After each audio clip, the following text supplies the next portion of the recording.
सब कहते थे कि आयशा बहुत खुशकिस्मत है, उसे एक परफेक्ट पति मिला है। लेकिन सच्चाई ये थी कि वह उससे उन तरीकों से डरती थी जिन्हें कोई देख नहीं सकता था।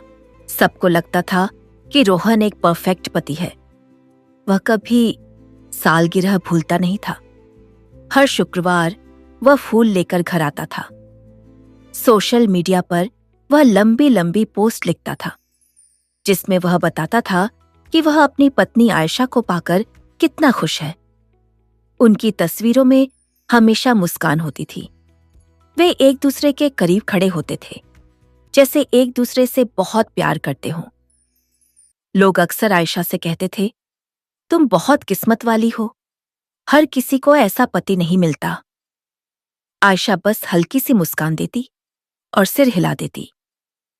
उसने सीख लिया था कि ज्यादा कुछ कहे बिना कैसे जवाब देना है। लेकिन घर के अंदर सब कुछ अलग था।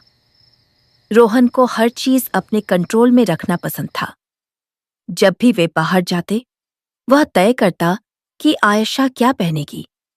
अगर आयशा अपनी पसंद से कुछ चुनती, स्वर में कहता, मुझे नहीं लगता ये तुम पर अच्छा लग रहा है। धीरे धीरे आयशा ने अपनी पसंद से कपड़े चुनना बंद कर दिया। वो यह भी तय करता था कि आयशा किससे बात करेगी। अगर वह किसी दोस्त से ज्यादा देर फोन पर बात करती, तो बाद में वह कहता, लगता है तुम्हें मैं अपने दोस्तों में ज्यादा दिलचस्पी है, अपने पति से ज्यादा। ये शब्द साधारण लगते थे, लेकिन आयशा के मन में रह जाते थे। धीरे धीरे उसने सबसे दूरी बनानी शुरू कर दी। रोहन ने कभी उस पर हाथ नहीं उठाया। यही बात सबसे ज्यादा उलझाने वाली थी। वह बाहर लोगों के सामने उसकी तारीफ करता था, लेकिन घर में उसकी गलतियां निकालता था। अगर आयशा कुछ भूल जाती, तो वह कहता, तुम आजकल बहुत लापरवाह हो गई हो। आयशा को अंदर से छोटा महसूस कराते थे। जब भी आयशा अपनी बात कहने की कोशिश करती, रोहन बात को घुमा देता था। तुम ज्यादा सोच रही हो, वह कहता। जहां कोई समस्या नहीं है, वहां तुम समस्या बना रही हो। मैं तुम्हारे लिए इतना कुछ करता हूं और तुम मुझे ऐसे देखती हो। धीरे धीरे आयशा खुद पर शक करने लगी। उसे लगने लगा कि शायद गलती उसी की है। महीने सालों में बदल गए। बाहर से सब कुछ सामान्य लगता था। वे शादियों में साथ जाते, परिवार से मिलते, त्योहार मनाते। रोहन अब भी वही परफेक्ट पति था जिसकी सब तारीफ करते थे। एक दिन आयशा की मुलाकात अचानक एक पुरानी कॉलेज की दोस्त से हुई। दोनों ने कुछ मिनट बात की। उसकी दोस्त ने देखा कि आयशा पहले से ज्यादा शांत और बदली हुई लग रही है। उसने पूछा, क्या तुम ठीक हो?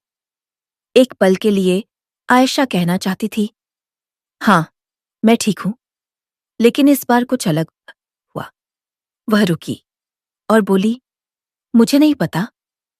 उस रात आयशा अकेले बैठकर अपनी जिंदगी के बारे में सोचती रही। उसे एहसास हुआ कि उसे याद ही नहीं कि उसने आखिरी बार अपने लिए कोई फैसला कब लिया था। उसे यह भी याद नहीं था कि उसने आखिरी बार सच में खुशी कब महसूस की थी।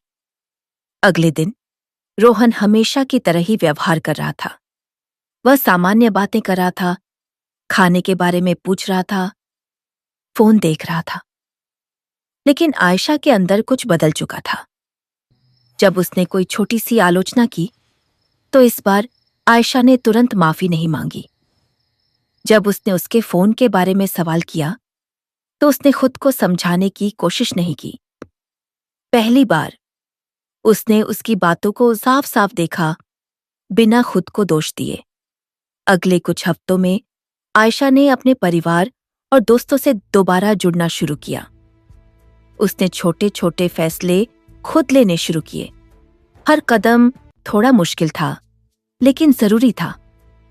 रोहन ने यह बदलाव नोटिस किया।